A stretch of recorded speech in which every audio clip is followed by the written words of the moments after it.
ዛሬ እንድንገናኝ የፈለግንበት ዋናው ምክንያት ላለፉት ጥቂት ጊዜያት ፕሮጀክት ኤክስ ብለን ስንሰራበት የቆየነው የኢትዮጵያን የብር ኖት የመቀየሩ ፕሮጀክት ተጠናቆ ዛሬ ለሕዝቡም ለሚመለከታቸው የሥራ ኃላፊዎችም ይፋ የሚሆንበት ቀን ነው።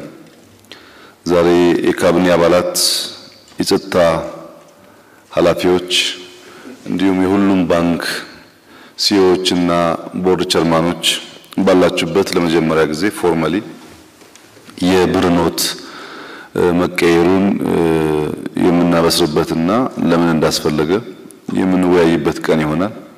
ከፍተኛ የሆነ የኢኮኖሚ ስብራት በአገራችን አጋጥሞ እንደነበር ይታወቃል።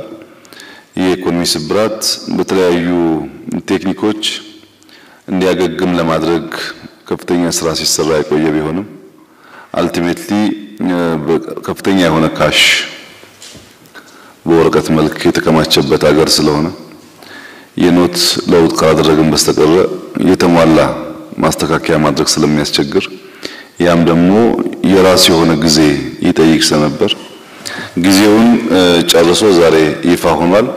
ዝርዝር የብር ኖቶችን በሚመለከት የብሔራዊ ባንክ ገዢ ዶክተር ይናገር መነሻ ገለጻ ካቀረበልን በኋላ ምናልባት የምንቀያየራቸው ሐሳቦች ካሉ ተቀያይረን እንዴት እንደምናስፈጽም አቅጣጫ ይቀመጣል። ለግል ባንኮች አቅጣጫ ይቀመጣል፣ ለሴኩሪቲ ተቋማት አቅጣጫ ይቀመጣል፣ ለካቢኔ አባላት አቅጣጫ ይቀመጣል። ይሄን አቅጣጫ በዲሲፕሊን መፈጸም ከእያንዳንዱ ሰው ይጠበቃል። ይሄን አቅጣጫ በተለመደው መንገድ አለመፈጸም በዚያው ልክ ጠንከር ያለ እርምጃ በተቋምም በግልም ያስወስዳል። እሱን በግልጽ ለመነጋገርና አካሄዱን በሚመለከት በሚቀርበው ገለጻ ላይ የሚነሱ ጉዳዮች ካሉ መክረን የብር ኖት ቅይሩን እንዴት ስራ ላይ እንደምናውል የጋራ የሆነ አቅጣጫ ለማስቀመጥና በዛው አግባብ እየገመገምን ለመሄድ እንድንችል ነው። የብር ኖት የመቀየር ዋነኛው ፍላጎት የኢትዮጵያ የኢኮኖሚ ስብራት ነው። የኢትዮጵያ ኢኮኖሚ በብዙ ምክንያቶች በሚፈልገው ልክ እያደገ መሄድና ኢትዮጵያን ከዕዳ ጫና የሚገላግላት እድገቷን በፍጥነት የሚያረጋግጥ የህዝቦች ተጠቃሚነትን የሚያረጋግጥ መሆን አለመቻሉ ነው። ሀብት የምንሰበሰብበትና የምናስተራጭበት መንገድ የራሱ የሆነ መዛባት ስላለው የኢኮኖሚ ስብራቱ ከለውጡ በኋላ በነበረው የማክሮ ኢኮኖሚክ ኢቫሉዌሽን ከፍተኛ የሆነ የማክሮ ኢኮኖሚክ ኢምባላንስ ኢትዮጵያ ውስጥ ፈጥሯል። ያ በመሆኑ ምክንያት እድገት ማስቀጠል ብቻ ሳይሆን በእለት ተዕለት የዜጎቻችን ኑሮ ውስጥ በልተው ለመኖር የሚያደርጉትን ጥረት ለማሟላት ስር ነቀል የሆኑ ለውጦች በሁሉም ኤሪያ መውሰድ ይጠይቅ ነበር። የብር ኖቱ የመጨረሻ እርምጃ ቢሆንም ከዚያ በመለስ ሊስተካከሉ የሚገባቸውን ነገሮች ማየት ማረም ይጠይቅ ነበር። የመጀመሪያው ልክ ለውጡ እንደመጣ የኢኮኖሚው የቁልቁለት ጉዞ ምንለው ኤክስፖርት ዲክላይን ያደረገ የመንግስት የበጀት ዴፊሲት በጣም ከፍተኛ ሆኖ ደሞዝ መክፈል የማንችልበት ሁኔታ ደርሰን ከውጭ የተበደርናቸውን ዕዳዎች መክፈል ባለመቻላችን ሃይ ሪስክ ውስጥ ያለች ሀገር ብትበደር መክፈል የማትችል ሀገር የሚል ፎርማሊ የተሰጠን ስም ሆኖ በሁሉም መንገድ ሪዘርቭ የወረደ በመሄዱ የውጭ ምንዛሪ እጥረት በመኖሩ ፍላጎቶች በጣም ሰፊ መሆናቸው ለአንድ ዓመት ተኩል ገደማ በብዙ ልመና እና ማስተካከል ኢኮኖሚውን ከቁልቁለት ጉዞ የማቆም ስራ ነበር የተሰራው። ብዙ ሊያግዙን የሚፈልጉ ኃይሎችን በማስተባበርና በነበረው መስፕሪት ከፍተኛ ሀብት ወደ ሀገር ውስጥ መጥቶ በተወሰነ ደረጃ ያ ጫና እንዲቃለል ሪስትራክቸር ማድረግ ያለብን ዕዳዎች ሪስትራክቸር ለማድረግ አንዳንዱም ከዛ ያለፈ ድጋፍ ማድረግ በመቻላቸው እንዲቆም ሆኗል። ከአንድ ዓመት ተኩል በኋላ በሆም ግሮን ኢኮኖሚክ ሪፎርም አጀንዳችን መቆም ብቻ ሳይሆን የእድገት ትራጀክተሪውን መልሰን መያዝ አስፈላጊ በመሆኑ ቢያንስ እስከ 10 ቢሊዮን ተጨማሪ $10 ቢሊዮን ተጨማሪ ካፒታል ወደ ሀገር ውስጥ ማምጣትና የነበረውን አለመረጋጋት ማስተካከል ያስፈልጋል የሚል በጣም ሰፊ ስራ ተሰርቷል። ከሚቀጥለው ዓመት ጀምሮ የሚሰራው የስራ ላይ የሚውለው የ10 ዓመት ፍኖተ ካርታችን የብልጽግና ፋውንዴሽን የምንጥልበት ነው። አሁን ኢኮኖሚያችን ከሁለት ዓመት በፊት በነበረው ሁኔታ ላይ አይደለም። በብዙ መልኩ ዕዳን ብቻ ብንወስድ 31% ጂዲፒያችን ዕዳ ነበር። አሁን ወደ 25 ዝቅ ማድረግ ተችሏል። በዚህ ምክንያት ተጨማሪ ብድር ኢትዮጵያ በተለይ ኮንሴሽናል ሎን ለማግኘት ሰፊ እድል ያላት ሀገር ናት። ብዙ ለማበደር የሚፈልጉ ግለሰቦችም ቡድኖችም ሀገራትም ጥያቄ ያቀርባሉ። ከሁለት ዓመት በፊት ማበደር አስቸጋሪ ነው፣ ሪስክ አለው፣ ተመልሶ ገንዘብ አይመጣም ከሚለው አሁን ደግሞ ለማበደር ፍላጎቶች ይታያሉ። በሁሉም ስመጥር ባንኮችም ከሌሎች የፋይናንስ ሶርሶችም። እንግዲህ ከወሰድናቸው ሜጀሮች ውስጥ አንዱ የእናንተን ሴክተር የሚመለከት ነው። የባንክ ሴክተሩን በአንድ በኩል ኢትዮጵያ የምትንከባከበው የምትጠብቀው ሌሎች መጥተው እንዳይወጡት የምታደርግ፣ በሌላ መንገድ ደግሞ እድገቱ ፈጣን እንዳይሆን በተለያየ መመሪያ የታነቀ ነበር። ከዚህ ውስጥ አንዱ 27% ቦንድ መግዛት የሚለው ጉዳይ በመጀመሪያው የቦርድ ቸርማኖች ስብሰባችንም ከዚያ በፊትም በብዙ ጊዜ የሚነሳ ጥያቄ ነበር። በዚህ ሁለት ዓመት ውስጥ 27% እንዲቆም ተደርጓል። ተጨማሪ ሊኩዊዲቲ የሚያስፈልጋችሁ ጊዜም በተለየ ውሳኔ በተለይ ከኮሮና ጋር ተያይዞ እኛ ጋም ያላችሁ ገንዘብ ቢሆን ቀደም ብሎ እንዲለቀቅ እና የግል ባንኮች የመንግስት የልማት አካል ሆነው ታስበው ታምነው እንቅስቃሴያቸውን ከሚገቱ ጉዳዮች በመቆጠብ እድገታቸውን ለማረጋገጥ የተወሰደ ውሳኔ ነበር። ሶስተኛውና መሰረታዊ ውሳኔው ፊንቴክን በአዋጅ ስናሻሽል አሁንም የሞባይል ባንኪንግ እና የሞባይል የካሽ የፋይናንስ ትራንዛክሽን በሚመለከት ከፍተኛ የውጭ ኢንቨስተርስ ፍላጎት አለ። በዛ ሴክተር ገብቶ በሞባይል ባንኪንግ አብዛኛውን ገንዘብ የባንኪንግ ስራ መስራት ማለት ነው። በባንክ የከለከልናቸውን መብቶች በቴክኖሎጂ አማካይነት የመምጣት ፍላጎት አለ። መንግስት ባንኮቹን ላለፉት 20 ዓመታት ሲያሳድግ ቆይቶ መግደል ስለማይፈልግ አሁንም ብዙ ነገሮች ላይ ሪፎርም እያካሄድን ቢሆንም የፋይናንሻል ሴክተሩን በሚመለከት እናንተ በፍጥነት ብቃት ፈጥራችሁ በጆይንት ቬንቸር ራሳችሁን ማሳደግ እስክትችሉ የውጭ ትላልቅ ባንኮች መጥተው በተሻለ ልምድና ሀብት የአገር ውስጥ ባንኮች እንዳይወጡ ክልከላ ተደርጓል። እነዚህን በለውጡ ለፋይናንሻል ሴክተር ያደረግናቸውን ትላልቅ እርምጃዎችና ውሳኔዎች የፋይናንሻል ሴክተር የሚገነዘበው እና የሚጠቀምበት እንደሆነ መንግስት ያምናል። ይህ ማለት ደግሞ አሁን በብር ለውጥ ላይ ለመጀመሪያ ጊዜ ነው ካቢኔም የግል ባንክ ሲኦና ቦርድ ቸርማኖችም ጠርተን የምናወያየው የጋራ ጉዳይ ነው ብለን። ይሄ የጋራ ጉዳይ በእምነቱ ልክ መዘዝ አለው። በምናምነው ልክ ተከትሎ የመጣ መዘዝ ይኖራል። ያ እንደተጠበቀ ሆኖ የፋይናንሻል ሴክተሩን በሚመለከት ባደረግናቸው ለውጦች ባለፉት 2 ዓመታት የፋይናንሻል ሴክተር በሁሉም ኢንዲኬተርስ የተሻለ እድገት እያሳየ መጥቷል። ይህ እንዲጠናከር እንፈልጋለን። ከዚህ ውስጥ አንዱ የፋይናንሻል ኢንክሉዥን ነው። እሱ ደግሞ እያንዳንዱ ገንዘብ ወደ ባንክ አካውንት የሚገባ ከሆነ እና ብዙ ካፒታል በእጃችሁ ካለ ብዙ ሴቪንግ ካለ እሱን ወደ ኢንቨስትመንት ለመቀየርና ባንኮች ለማሳደግ እድል ይሰጣል። ይሄ በቀጣይ ስራ የምንሰራው ይሆናል። ሁለተኛው በማክሮ ኢኮኖሚክ ኢምባላንስ ውስጥ ግምት ሰጥተን ስንሰራ የነበረው ፕሮጀክቶችን መጨረስ ነው። የግለሰብ ህንጻ፣ የመንግስት ፕሮጀክቶች፣ ትላልቅ ሜጋ ፕሮጀክቶች መንግስት ይዟቸው ከአመት አመት እየተንከባለሉ በየአመቱ ተጨማሪ ገንዘብ የሚበሉ ፕሮጀክቶች አሉ። ለምሳሌ መንገድን ብቻ ብንወስድ አንድ ሰፈር ውስጥ ማንኛውም የሥራ ኃላፊ ሲንቀሳቀስ የህዝቡ ጥያቄ መንገድ ይግባልን። ያን ጥያቄ መንግስት ተቀብሎ በጀት ሲይዝ ቤት አላነሳም ይሄን ቦታ አለቅም ያን ቦታ አለቅም እየተባለ መጀመሪያ ለአመታት ጊዜ ይወስዳል ስራው ከተጀመረ በኋላ ኮንትራክተሩን በየደረጃው ያሉ የክልል አመራሮች እያገዙ ማስጨረስ ሳይሆን እንቅፋት እየሆኑ ስራው እንዲቆይ ያደርጋሉ ይሄ እናንተ ወደምን የምትገነዘቡት ህዝብ በገዛ ፈቃዱ ተጨማሪ በጀቱን በእንዝላልነት እያጠፋው እየበላው ነው ማለት ነው በሁለት አመት ማለቅ ያለበት መንገድ 4 አመት ከቆየ ያንን መንገድ ነው ሜንቴን የምናደርገው ያንን ፕሮጀክት ነው እንጂ ተጨማሪ በጀት ይዘን አዲስ መንገድ አንሰራ አዳዲስ በጀት እንዳያገኝ ፕሮጀክት ባለመጨረስ ከፍተኛ የሆነ የሀብት ውድመቶች ኪሳራዎች ነበሩ ይሄ ብቻ ሳይሆን ከኤምፕሎይመንት አንፃር ፕሮጀክቶች በስፋት ስለቆሙ በርከት ያሉ ወጣቶች ስራ ለማስያዝ ችግር ነበር ዘንድሮ ሁላችሁም እንደሰማችሁት ከ3.2 ሚሊዮን ሰው በላይ ስራ ያስያዝ ነው ሁሉም አይነት ፕሮጀክቶች ትምህርት ቤትም ጤናም አባይም ህዳሴም የስኳርም ኢንዱስትሪያል ፓርክም ሁሉም ፕሮጀክቶች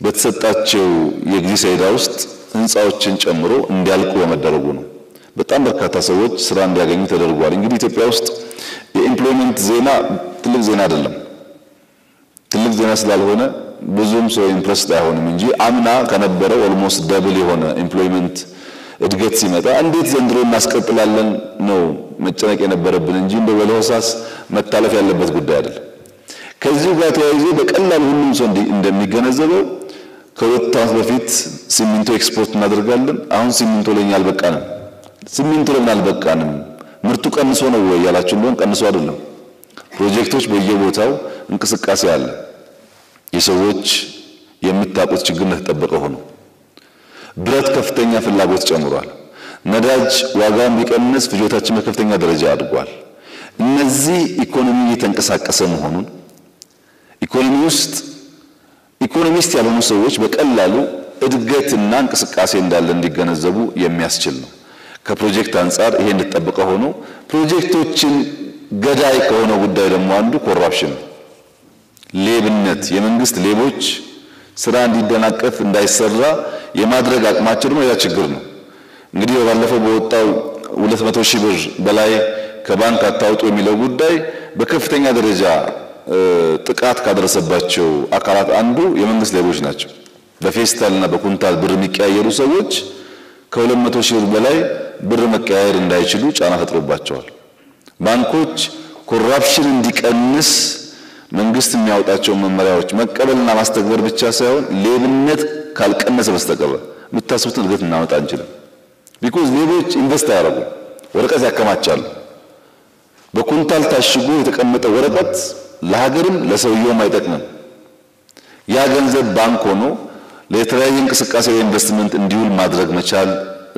ከቻልን ብቻ ነው እድገት የሚመጣው ይሄን ከማድረግ አንፃር በኮራፕሽኑ የወሰናቸው ለውጦች የራሳቸው የሆነ ፖዚቲቭ እንድምታ አላቸው ከዚህ በተጨማሪ የመንግስት ኩባንያዎች ናቸው ትልቅ ለውጥ ያደረግንበት የፋይናንሻል ሴክተር ብቻ የሚገነዘበው ሌላው ሰው በቀላሉ የሚያየው የኢትዮጵያ መብራት ኃይል የኢትዮጵያ ስኳር ኮርፖሬሽን የኢትዮጵያ ምናምን የሚባሉ ተቋማት የኢትዮጵያን ስም ያዙ የመንግስትን ስም ያዙ ኩባንያዎች እነ ሜቴክ እነዚህ ኩባንያዎች አየር መንገድና ቴሌን ሳይጨምር ከ600 ቢሊዮን ብር በላይ ሪስትራክቸር ተደርጓል በዚህ አመት 600 ቢሊዮን ብር ዕዳ አለባቸው ከኢትዮጵያ ከዚህ አመት በጀት አመት ከ100 ቢሊዮን ብር በላይ ዕዳ አለባቸው ይሄ ዕዳ መብራት ኃይል ለምሳሌ 99% ዕዳ ነው ስንል ኮመርሻል ባንክ የሚባለው ስሙ እንጂ ባንኩ የለም ማለት ነው በተለየ ቋንቋ ሲነገር ከዚህ ሰበሰበውን ገንዘብ ካለምንም ቅድመ ሁኔታ ለመንግስት ኩባንያዎች ሰጥቷል መክፈልም አይችሉም ቢሸጣቸውም ገንዘቡን አያገኝም ያስቀመጡ ሰዎች መጥተው ብራችን አምጣ ካሉት ባንኩ የለም በአንድ በኩል ፕሮቴክት እናደርጋለን በሌላ በኩል ባንኮች እንገላለን በመናወጣቸው ህጎች ገንዘብ ሪዳይሬክት ለማድረግ ምንወስዳቸው ሜጀርስ ባንኮች በነፃ ገበያ ውስጥ ተወዳድረው እንዳያድጉ ክልከላ የሚያደርገው የዘንድሮ 600 ቢሊዮን ብር የመንግስት ኩባንያዎች የነበረባቸውን ዕዳ ሪስትራክቸር ማድረግ ፕራይመሪሊ ሴቭ ያደረገው ባንኮችን ነው በገፍ ለነዚህ ኩባንያዎች የሚያበድሩ ባንኮች ነፃ ወጥተዋል። አሁን የኢትዮጵያ ንግድ ባንክ ነፃ ወጥቷል። እዳው መንግስት ስለወሰደው ወይ ስራ ስለተደረገ ኩባንያዎቹ መክፈል ባይችሉ መንግስት ያንን እዳ የሚሸከምበትና ባንኩ የሚድንበት ሁኔታ ፈጥሯል። ይሄ ትልቅ የምስራች ነው ለእናንተ ለአጠቃላይ ለሀገር ኢኮኖሚም። ትንሽ ብንቆይ ብዙ ነገራችን ነው ይዞ የሚሄደው። ባለቤት አልባ ነው። አብዛኛው የሰረቀው ሰው ያሸሸው ሰው የለም። ሰው ይቀያየራል። የተቋሙ ስም ብቻ ነው ያለው። ይህንን በፍጥነት ማስተካከል በመቻላችን የፋይናንስ ሴክተሩንም ኩባንያዎቹንም ለመሸጥም አዳዲስ ሰው ለማስቻልም እንዲበደሩ ለማድረግም የተሻለ እድል የሚሰጥ ነው። ይሄም አንዱ ሜጀር ለውጥ የተወሰደበት ኤሪያ ነው። ከዚህ ውጪ ገቢ ላይ ነው። ገቢ ላይ ሁላችሁም እንደምታውቁት ኮሮናም እያለ በተለይ ክልሎች ላይ አብዛኛዎቹ ከፍተኛ ገቢ የሚያስገቡ ክልሎች ከ100% በላይ አስገብተዋል። በዚህ ዓመት ኮሮናም እያለ በእኛም ቢሆን የተወሰነ የኮሮና ጥቃት ቢኖርም ከገቢ አንፃር በተለይ የመጀመሪያዎቹ 8 ወራት ከ100% በላይ የተገኘበትና ያ ገቢ ነው የበጀት ዴፊሲቱን እንድናስተካክል የሚያስችል። ገቢ ከሌለ ምንም ያህል የፋይናንስ ማኔጅመንታችን ቢቀየርም ገንዘብ ከሌለ ለውጥ ስለማያመጣ ሌላው ከገቢና ወጪ ንግድ ሚዛን አንፃር የተሰራው ስራ ነው። ላለፉት 5-6 ዓመታት ሁላችሁም እንደምታውቁት የኢትዮጵያ ኤክስፖርት በየዓመቱ እያሽቆለቆለ እየወደቀ ነው የመጣው። ዘንድሮ ኮሮናም እያለ 14% ነው እድገት ያመጣ ነው። 14% እድገት አመጣ ማለት በዛው ልክ ሻል ያለ ለኢትዮጵያ የማይመጥን ግን ሻል ያለ የውጭ ምንዛሪ ያስገብተናል። የውጭ ምንዛሪ ስናስገባ በገቢ ንግዳችንም የተወሰነ ደረጃ ቅናሽ የተደረገባቸው ኤሪያስ አሉ እና በምንፈልገው ልክም ባይሆን በገቢና ወጪ ንግድ መካከል ያለው የሚዛን መዛባት በተወሰነ ደረጃ ጠበብ እያለ እንዲሄድ እድል ፈጥሯል። ከዚህ ውስጥ አንዱ ክሪቲካል ስራ አምና የጀመርነው ግን ዘንድሮ መቀጠልና መጠናቀቅ ያለበት ኢምፖርት ሰብስቲዩሽን። ለስንዴ ኢትዮጵያ ኒርሊ $1 ቢሊዮን ታወጣለች ለማስገባት። ዘንድሮ 350,000 ሄክታር ስንዴን በማልማት ኢምፖርት ማቆም አለብን የሚል ስራ አምና የጀመርነው እና ዘንድሮ የሚጠናቀቅ ስራ አለ። የግብርና ሚኒስቴር ከክልል መንግስታት ጋር በመተባበር ይሄንን ስራ ሰክሰስፉሊ ከሰራው በስንዴ ምክንያት የምናወጣው ዶላር ከቀነሰ ለሌላ ነገር እናውለዋለን ማለት ነው። ሁለተኛው ዘይት ነው። የግል ዘይት ኩባንያዎች በሚቀጥሉት 2-3 ወራት ምርት ብዙዎቹ ይጀምራሉ። በዛም ከውጭ የምናስገባውን የዘይት መጠን በአገር ውስጥ እንድናመርት ከጤናም ከገንዘብም አንፃር ትልቅ ትርጉም ይኖረዋል። በሌሎች ሴክተሮችም ኤክስፖርት እያደገ ኢምፖርት ሰብስቲት ማድረግ በምንችልባቸው ኤሪያስ ደግሞ እያደረግን ከሄድን ለውጭ ምንዛሪ ያለን ፍላጎት አሁን ባለው መጨናነቅ ልክ አይሆንም።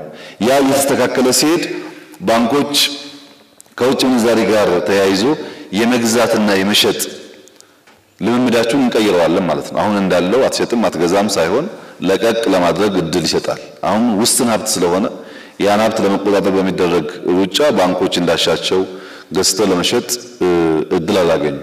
ያን ለማስተካከል የምንችለው ቅድም ያልኩትን መሰረታዊ ስራ ይሰራን ስንሄድ እንግዲህ ትልቁ በሰራነው በ3 ዓመት ገደማ በሚሆን በሪፎርም ስራ ውስጥ ስራነው ውስጥ ቻሌንጂንግ እና መፍታት ያልቻልነው አንደኛው ውጭ ምንዛሪ ነው።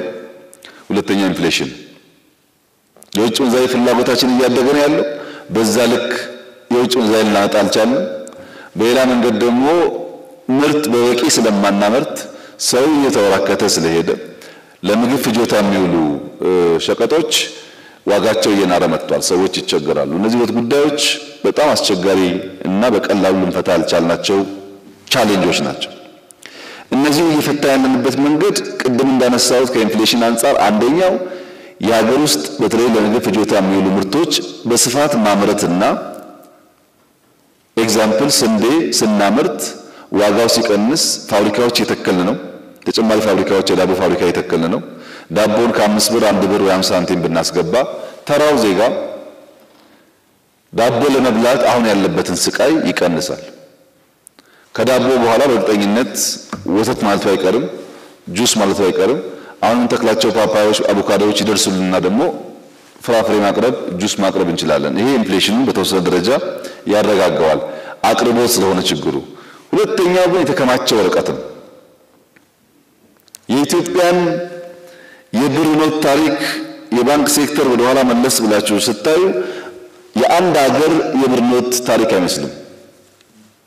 በደርግ ጊዜ ተቀየረ የተባለው የብር ኖት አጠቃላይ ወጪው 18 ሚሊዮን ብር ነው።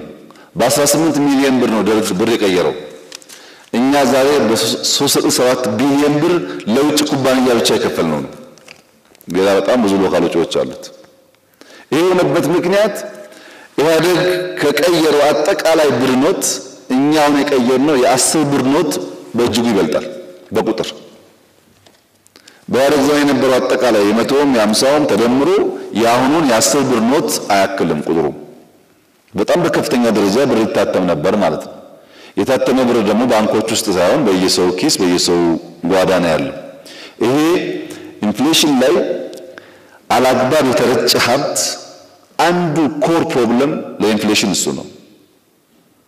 ማኪያቶ በ5 ብር ጠጥቶ 10 ብር ቲፕ ትቶ የሚሄድ ሰውና ማኪያቶ ሳይሆን ዳቦና ሻይ ለመብላት 5 ብር የሌለው ሰው ያለበት ሀገር ሲሆን እነዛ ማኪያቶ አቅራቢዎች ለ5 ብር ማኪያቶ 10 ብር ቲፕ የሚሰጡ ሰዎች እየበዙ ሲሄዱ 15 ብር ያስገቡታል። ካለምንም ችግር የነሱ አሰስመንት አንዱ የሰው ቁጥርና የመክፈል አቅም ስለሆነ ይሄን እያመጣ ያለው አላግባብ የታተመ ገንዘብ ቁጥርና በየሰው የተበተነው ሀብት ያገኘንበት መንገድ የራሱ ችግር ስላለበት የኢንፍሌሽን ቁጥጥርን በከፍተኛ ደረጃ ቻሌንጂንግ አድርጎት ቆይቷል ላለፉት 2 ዓመታት።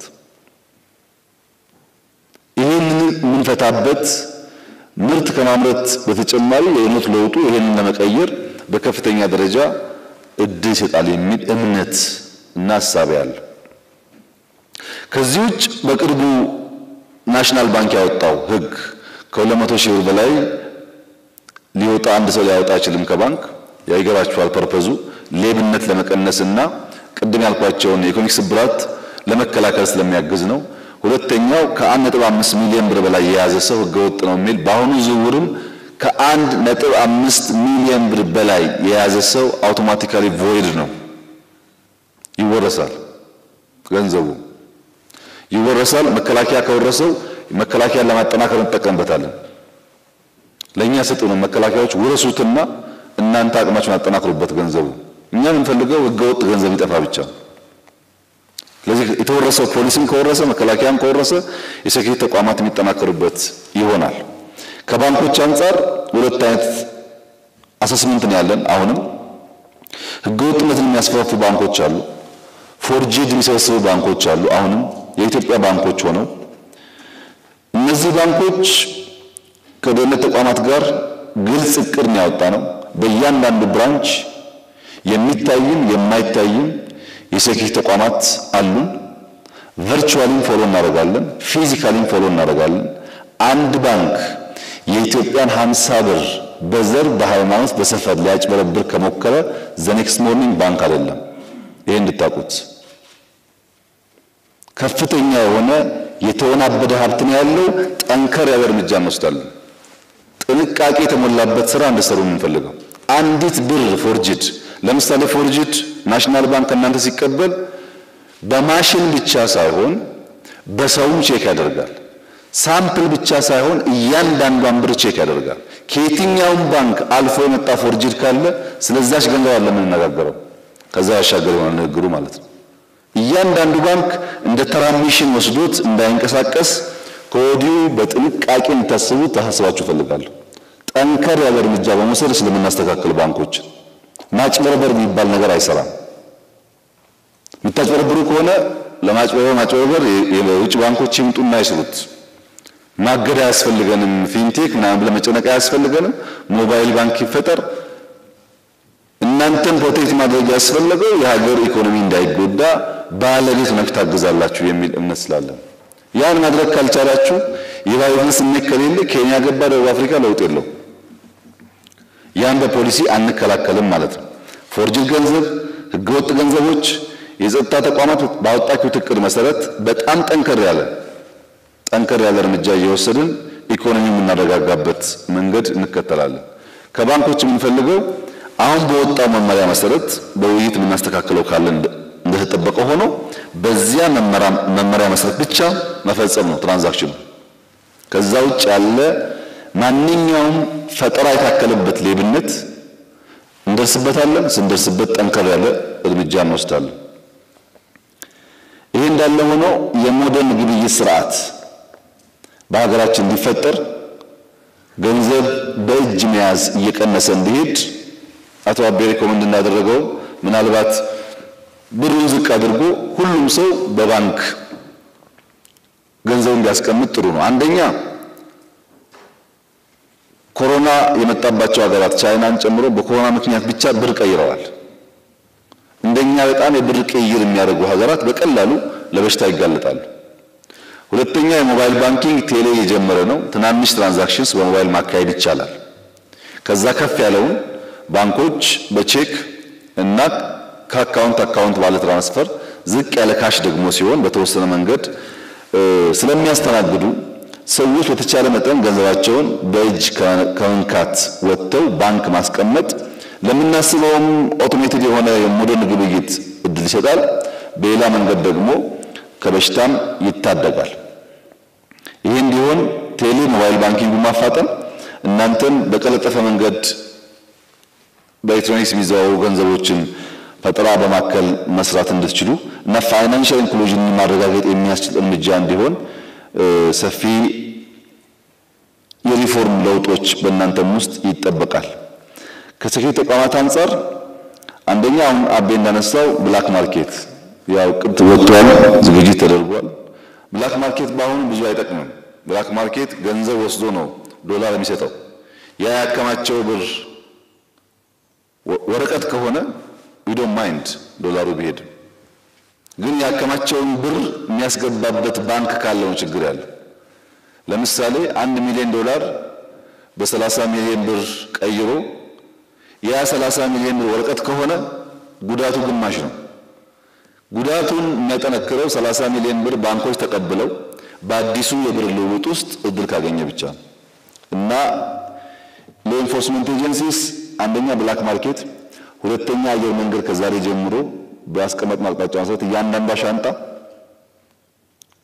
ማስወጣት ማስገባት በማይችል በአየር መንገድ ጥብቅ ሴኩሪቲ ይደረጋል። በቦርደር አካባቢዎች ላይ በተለይ ከጅቡቲ፣ ሶማሌ፣ ሱዳን ከፍተኛ ገንዘብ እንዳለ ይታወቃል።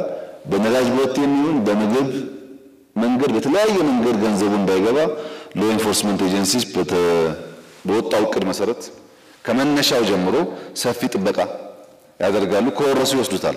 አንፈልገውም እኛ ገንዘቡን ወርሰው ሎ ኢንፎርስመንት ኤጀንሲስ ይጠናከሩበታል። ገንዘቡ ለመንግስት ገቢ ነው ብሎ መዘናጋት አያስፈልግም። በዚህ ጉዳይም የሚተኛ ወታደር ፖሊስ ካለ በአገር ሉዓላዊነት ላይ መደራደር መሆኑን ማሰብና የሚያስጠይቅ መሆኑን ከግምት ማስገባት። ድንገተኛ ፍተሻዎች ይካሄዳሉ። በተለያየ በመጠረጠራቸው ቦታዎች በግለሰብ ቤት የሚሆን ንግድ ቦታ ድንገተኛ ፍተሻዎች ይካሄዳሉ። መስተካከል ስላለበት ኢኮኖሚው ወጣ ያሉ ሜጀሮች እንወስዳለን። በድንገተኛ ፍተሻዎች ሎ ኢንፎርስመንት ኤጀንሲስ ግልጽ እቅድ አላቸው። በዚያ መንገድ የብር ኖት ቅየራ ብቻ ሳይሆን በቀጣይ የኢትዮጵያን ኢኮኖሚ በሚያረጋጋ መንገድ መፈጸም በጣም አስፈላጊ ይሆናል። ይህ እንዲሆን ምናልባት አቤ ያነሳውን በተወሰነ ደረጃ እኛም ጋር አከራካሪ ጉዳይ ስለሆነ የኔ ፍራቻ የነበረው ባንኮች ኖቱን በጣም ብዙ ስለሆነ እንደዛኛው ጊዜ አይደለም፣ ያኛው ኖቱ ትንሽ ነው። አሁን ብራንች የጨመረ ቢሆንም ያሁን ኖት ብዙ ስለሆነ በሚል ነው ያሰብነው። ሁለተኛ አካውንት መክፈት በራሱ አሁን ካለው ዳብል ሊያደርግ ይችላል የሚል ግምት ነው ያለን። ለማስተናገድ ትቸገራላችሁ የሚል ስጋት ስለነበረን ነው። ዋናው ስራው የሚያልቀው በአንድ ወር ነው። ከአንድ ወር በኋላ ያለው የትናንሽ የተዘነጉ ገንዘቦች ለማስተናገድ እድል መስጠት እንጂ በአንድ ወር ውስጥ ከ100,000 ብር በላይ ያለው ማንኛውም ሰው አካውንት ከፍቶ የሚጨርሰው በዚህ ወር ይሆናል። አንድ ሁለተኛ አንድ ሰው 10 ሚሊዮን ብር ኖሮት በአምስት ሰዎች ገንዘቡን እየላከ እናንተ ጋር ወደ ራሱ አካውንት ማስገባት አይችልም። ብር ይዞ የመጣው ሰውዬ መታወቂያውና ስሙን ወስዳችሁ በሱ ስም አካውንት የሚገባው። አንደኛ አካውንት የሚከፈተው፣ ሁለተኛ ባመጣው ሰው ስም አካውንት የሚከፈተው። ምን ማለት ነው? አትሊስት ትክክል ባልሆነ መንገድ የተሰበሰበ ሀብት ካለም ይሰራጭልን። ገንዘብ በስመ ቀይርልኝ የሚል ሰው ሰርቆት ስለሆነ ተቀብላችሁ የምትቀይሩ ሰዎች ደግሞ በእናንተ አካውንት ደግሞ ውሰዱት ገንዘቡን። አትሊስት ዲስትሪቢዩሽኑ ይስተካከል ማለት ነው። 100 ሚሊዮን ለተለያየ ሰዎች ካደረገ ለተለያየ ሰው አካውንት ከሆነ ፌርም ባይሆን somehow ስርጭቱን ስለሚያበዛው ከጥቂቶች ስለሚያስወጣው ጥሩ ነው። እሱ ጥሩ ማለት ንጽጽር ነው። እንግዲህ የሚቻለው የሚፈለገው ፉሊ ህጋዊ ማድረግ ነው። ይሄንን እያንዳንዱ ሰው አካውንት እየከፈተ ብሩን ማስቀመጥ ከቻለ የካሽ ትራንዛክሽን ከቀነሰ በእናንተ ኢንዱስትሪ ውስጥ ያለውን ኢምፓክት መናገር አያስፈልግም። ከስውራን አንፃር በተደጋጋሚ ኢሹ ይነሳል። በአሁኑ የብር ኖት ለውጥ በከፍተኛ ደረጃ የነሱን ጥያቄዎች ምላሽ ለመስጠት ጥረት ተደርጓል። ሁለተኛው የፋይናንሻል ሴክተሩ እንዲገነዘብ ፈልገው ከፍተኛ ጥራት ያለው ኖት ነው። ይሄ አባባል ሳይሆን መጀመሪያ ሀብት ላለማውጣት የተለያዩ ሀገራት ወዳጅ ሀገራት ለምንን ነበር ብሩ እንዲያትሙልን ሳናወጣ ገንዘብ እንዲያትሙልን። በዛ ሂደት ውስጥ የተማርነው ነገር ሁለት ነገር ነው። አንደኛው የብር ጥራት የምናወጣውን ወጪ ይወስናል። የብር ጥራት የምንፈጽምበት ጊዜም ይወስናል። አንድ ወዳጅ ሀገር አትምላቸዋለሁ ብሏል። 3 አመት ከሰጣችኝ በ3 አመት ጊዜ በተወሰነ ደረጃ ኳሊቲው ኤግዛክትሊ ከዚህ ጋር ትንሽ ዝቅ ያለ አትምላቸዋለሁ በነፃ ብሎ ነበር። ግን 3 አመት በጣም ሰፊ ጊዜ ነው። ሁለተኛ ጥራት ኮምፕሮማይዝ ማድረግ አልነበረብንም። ጊዜ ለመቆጠብ በአንድ ሀገር ሳይሆን በብዙ ኩባንያዎች ነው ያተምነው ገንዘቡን። ጥራቱን በሚመለከት እኔም ለመንኳቸው ሀገራት እንደነገሩኝ የዚህ ብር ጥራት እናንተ መደም ስለምታውቁ በተቻለ መጠን ከፍ ያለና ረጅም ጊዜ ማገልገል እንዲችል ተደርጎ የተሰራ ነው። ሴኩሪቲ ፊቸሩም እንደዚሁ ቅድም ይናገር እንዳነሳው በተቻለ መጠን ለፎርጂድ እንዳይጋለጥ ሆኖ የተሰራ ነው። ከዚህ በተጨማሪ በብር ኖቶች ላይ ከኋላ ያለው ትርክት ናሬሽን አንደኛው ለኢትዮጵያውያን አስፈላጊው ነገር ሰላም ነው። ሰላምን የሚያንጸባርቅ መሆን አለበት።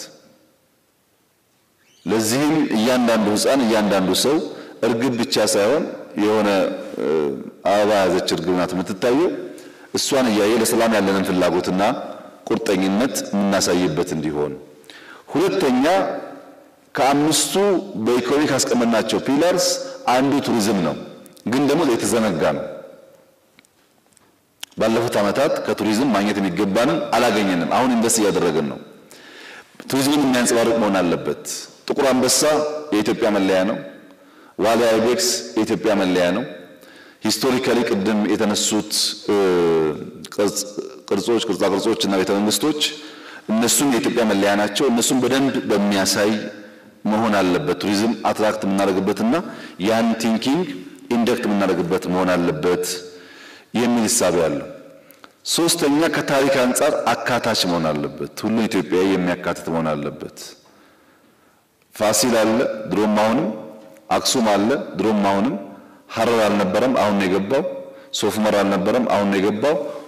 ሁሉም ታሪክ ማስቀመጥ ባንችልም በተቻለ መጠን ኢንክሉሲቭ መሆናችንን ማሳየት አለብን። በትራክተርና በበሬ የሚታረስ እርሻ ከምናደርግ ሞደርን ይሁን እርሻው ትራክተር ይሁንና በበሬ የሚታረሰውን ትተን ግመል እናርግ።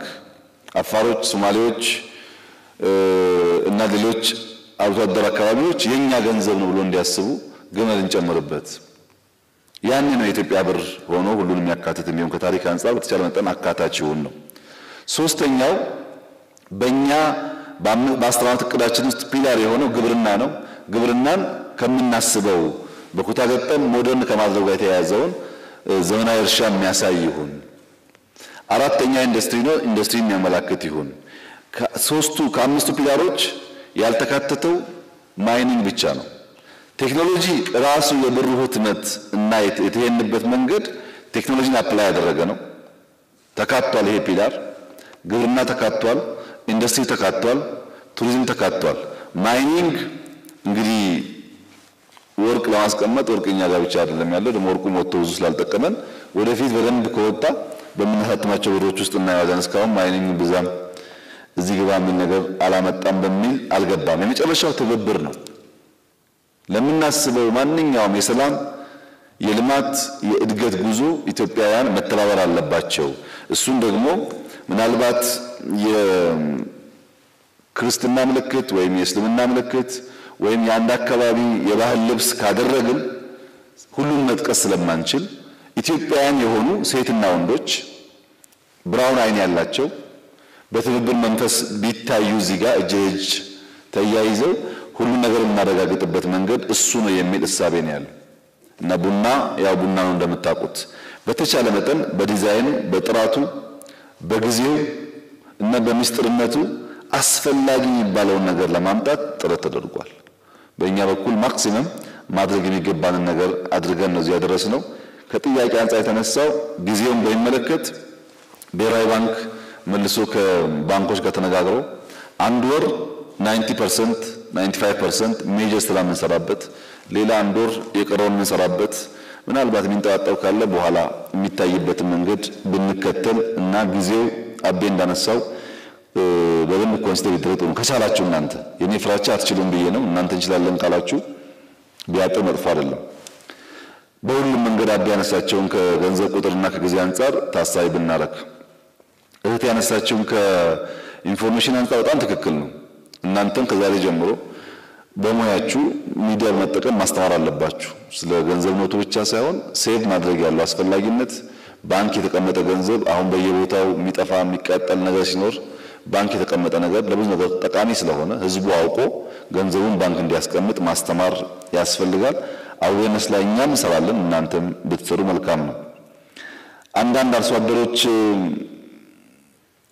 የተከማቸ ብር ይይዛሉ የሚል ኮንሰርን ተነስቷል። በተለይ ወርቅ ባላይ በሆነ መንገድ የሚሰበስቡ አካባቢዎች በዛ ያለ ብር ይይዛሉ የሚል ሐሳብ ተነስቷል። ለሱ ያዘጋጀነው አሰራር ስላለ በሱ እናያለን ከእናንተ ጋር። ነገር ግን በጥቅሉ ባይወሰድ ሐሳቡ የኢትዮጵያ አርሶ አደር ቢያከማች ስንት ብር ነው ያከማቸው?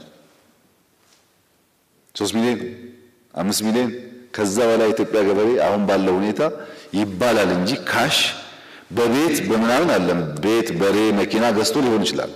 ካሽ ግን አይመስለኝም። 3 ሚሊዮን ደግሞ ከሆነ ሀፉን በሱ ሀፉን በሚስቱ አድርጎ ትክክለኛን ክፍፍል ይኖራል። እሷም አካውንት አላት፣ እሷም ሴቪንግ አላት፣ እሱም ሴቪንግ አለው። እኛ የምንፈልገው ሴቷም ወንዱም እኩል በሀብታቸው ማዘዝ እንዲችሉ ስለሆነ በቀላሉ በሁለቱ ስም ሴቭ አድርገው ብር ማስቀመጥ ይችላሉ። እሱ ብቻውን ሴቭ ካደረገው እንደምታውቁት ችግር ነው፣ በጋራ ይሆናል። ቢጣሉም ፍርድ ቤት ጭቅጭቁ ይቀንሳል ማለት ነው። ብዙ ሀብት ግን የሚያሰጋን አርሶ አደር አካባቢ የለም። ብዙ ያን ያክል አይደለም። ዋናው የተሰረቁ ሀብቶች ናቸው። እነሱን ነው ማምከን የሚያስፈልገውና ውጭ ቦርደር ላይና ከጎረቤት ሀገራት ያሉ ገንዘቦች በጣም ብዙ ብር ነው ጎረቤት ሀገራት ያለው እነሱ እንዳይገቡ ባሉበት እንዲቀሩ ማድረግ ከቻል በኢትዮጵያ ኢኮኖሚ ውስጥ ሲግኒፊካንት የሆነ ለውጥ ማምጣት ይቻላል። ይሄን እያደረግን ዘንድሮ ምርታችንን ካመረትን በሚቀጥለው ዓመት ሁላችንም የምንታዘበው አሁን ካለው ሁኔታ በተሻለ ተረጋጋ ኢኮኖሚ መፍጠር ይቻላል። ይሄን ለማድረግ ደግሞ የእያንዳንዱ ዜጋ ቁርጠኝነት ያስፈልጋል።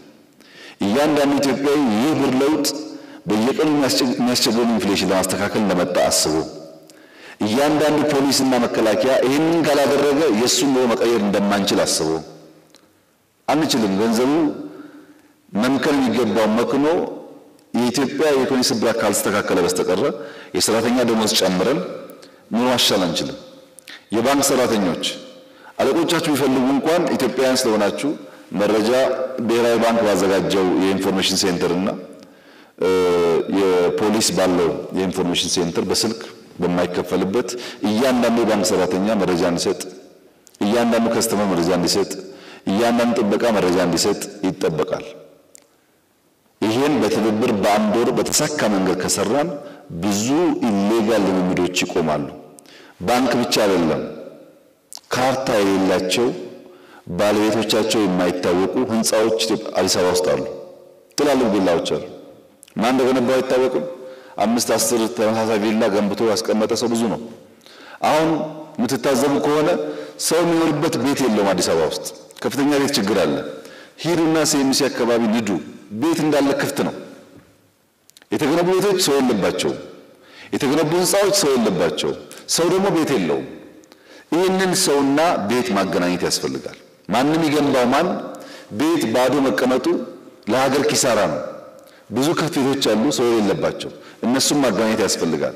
ለዚህ ሁሉ የኢኮኖሚክ ስብራት ጥገና የሚሆን ስራ ስለሆነ ባንኮች ደግሞ በደንብ ስለምትገነዘቡ ይህንን ጉዳይ በቅርበት በኃላፊነት ስሜት እንድታግዙ ከሙያም አንፃር ድጋፍ ማድረግ ያለባችሁ አካባቢ ካለ የብሔራዊ ባንክ ከወትሮ በተለየ በሩን ክፍት አድርጎ ይጠብቃችኋል። በሙያ አግዛችሁ ይህንን ሚሽን እናሳካውና እየተንገጫገጨ ያለውን ኢኮኖሚ እናረጋጋው። አለበለዚያ የጀመርናቸው መጨረስ እንቸገራለን። ሁላችሁም እንደምታውቁት በኮሮና ምክንያት የሚያበድር የሚረዳ አቅም አለው የሚባል መንግስትና ሀገር ሁሉ ተጎድቷል። አሁን ለኛ ለመስጠት ሳይሆን ራሱ በሀገሩ ያሉ ስርዓት ሰዎች መደጎም ኩባንያዎች መደጎም ፈተና ሆኖባቸው ብዙዎቹ ብዙ የምናገኘው እርዳታ እንዳለ መጠበቅ ሳይሆን በሀገር ውስጥ ያለውን ሀብት በህግና በስርዓት እያገላበጥን ማደግ ማዕከል ያደረገ አካሄድ መከተል ስላለብን በተቻለ መጠን ከፍተኛ ድጋፍ እንድታደርጉልን በዚሁ አጋጣሚ ጥሪ ማቅረብ ፈልጋለሁ። በዚህ ስራ ውስጥ የተሳተፋችሁ የብሔራዊ ባንክ የስራ ኃላፊዎች፣ የማክሮ ኢኮኖሚ ቲም እና የብሔራዊ ባንክ ቦርድ አባላት ከፍተኛ ምስጋና ላቀርብላችሁ ፈልጋለሁ። ባንኮች በዚህ ሚሽን ውስጥ ከመንግስት አቋምና ፍላጎት ጋር ተስማምታችሁ ጥራት ያለው መንገድ የምትሰሩትን ባንኮች መንግስት በተለየ መንገድ ሪኮግናይዝም ያደርጋቸዋል፣ ፕሮሞትም ያደርጋቸዋል። ላጠፋ ብቻ አይደለም እንቀጣው፣ በደንብ ለሚሰሩት ፕሮሞትም እናደርጋለን። የኢትዮጵያ ህዝብም ለሱ እድገት የቆሙትን ባንኮች አውቆ አሳልፎ እንዲያስተካክል ፕሮሞት እናደርጋለን። በጥሩ ለማትሰሩ ባንኮች እና አሁን ኦሬዲ አንዳንድ በፋይናንሻል ኢንተለጀንስ መረጃ ያገኘንባቸው ያልናቸው ባንኮች ደግሞ ጠንከር ያለ እርምጃ እንወስዳለን። እዛ ያለ ማናጀር ሁለተኛ በኢትዮጵያ ባንክ ውስጥ አይሰራም፣ ያ ባንክ በዛ ባንክ አይቀጥልም። የሚጭበረበር ነገር የሚባል በፍጹም ቶለሬት ስለማይደረግ ጥንቃቄ አድርጉ። ቦርድ አባላት የጠራንበት ዋናው ምክንያት በኋላ እንዳትጨው አሁን እንድትመሩት ነው። ይህንን ጉዳይ በቅርበት ምሩት። የቦርድ አባላት ሲኦዎች በቅርበት ምሩት። በቅርበት ካልመራችሁ በጉዳዩ ባትኖሩበትም ስላልመራችሁ ትጠየቃላችሁ። ይሄን ብዙ ብር ነው ያወጣንበት፣ በጣም ብዙ የደከምንበት ስራ ስለሆነ በቀላሉ ማናልፈው መሆኑ ታውቆ በከፍተኛ ኃላፊነት ስሜት ይህንን ስራ ካሳካን የኢትዮጵያ ኢኮኖሚ ስብራት በከፍተኛ ደረጃ ለማስተካከል እና ሌሎች ብር ያከማቹ ሰዎች ሙሰኞች የነበረው ይለክናል ካሁን በኋላ እንዳይንቀሳቀሱ በባንክ ተብሏል። ሙስና እንኳን ከቀነሰልን እኮ ቀላል አይደለም። እሱ ከቀነሰ የኢትዮጵያ ሕዝብ ፎይታ ስለሚያገኝ በትብብር መንፈስ ይህንን ፕሮጀክት እንድናሳካ አደራ ማለት ፈልጋለሁ። እስከ ቅርብ ጊዜ ድረስ 10 ቀን 15 ቀን ነው ይሄ ኢንፎርሜሽን ከወጣ። ባለፉት ወራት ፕሮጀክት ኤክስ ብለን አንድም ሰው መረጃውን የካቢኔ አባላት ጨምሮ ብዙዎች አያውቁትም እና የፕሮጀክት ኤክስ አባላት የተሳካ ስራ ስለሰራችሁ እናንተን በጣም አመስገን ፈልጋለሁ። በዚህ መንገድ አዳዲስ ሀሳቦች እያሰብን እየሰራን የሀገራችን ኢኮኖሚ የምናስተካክልበት፣ ሰላማችን የምናረጋግጥበትና የብልጽግና ፋውንዴሽን የምንጥልበት ይሁን። ባንኮች ባገዝናችሁ ልክ አግዙን፣ በተከላከልናችሁ ልክ ተከላከሉን። ያን ማድረግ ካልቻላችሁ ብዙ ሳንጣላ አንድ ባንክ ብቻ በማምጣት ስለምትዋጡ በጥንቃቄ ይህንን ሚሽን እንድትፈጽሙ አደራ እላችኋለሁ። አደራው ከተበላ እንግዲህ ያው በጋራ የሆነ ኪሳራ። ዛሬ የተሳተፋችሁ ሰዎች ከ200 ብሩ ከ100 ብሩና ከ50 ብሩ ከ10 ብሩ ጋር ፎቶ ማንሳት ትችላላችሁ። ብር ግን የለንም።